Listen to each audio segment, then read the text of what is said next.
बघा बघा बघा सातारकरांनो बघा, सातारा जिल्हाधिकारी कार्यालय आहे खरं तर हे जुनं.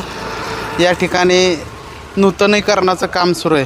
ह्या जुन्या जिल्हाधिकारी कार्यालयात पालकमंत्र्यांचं कार्यालय होते.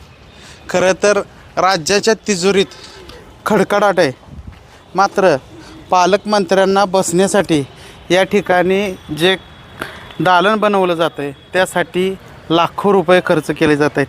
आता या ठिकाणी तुम्ही बघू शकत असाल, हे जे रिलिंग आहे हे तर आत्ता बघितलं तर अतिशय चांगल्या प्रतीचं आहे, अजून मजबूत आहे. मात्र शासनाच्या पैशाची उधळपट्टी नेमकी कशासाठी आणि कुणासाठी, फक्त आणि फक्त दिखाव्यासाठी, याचं चित्र तुम्हाला मी दाखवतो.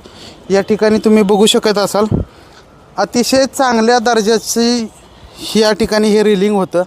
मात्र हे रिलिंग कापून त्या ठिकाणी तुम्ही बघू शकत असाल, हे कापून या ठिकाणी नवीन रिलिंग बनवण्याचं काम सुरू आहे. खरं तर शेतकरी मरतोय.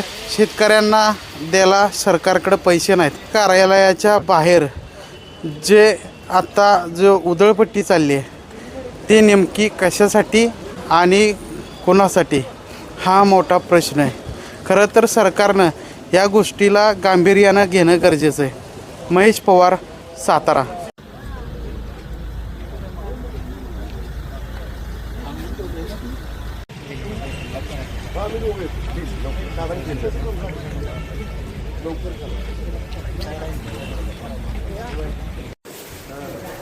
किती प्रमाणात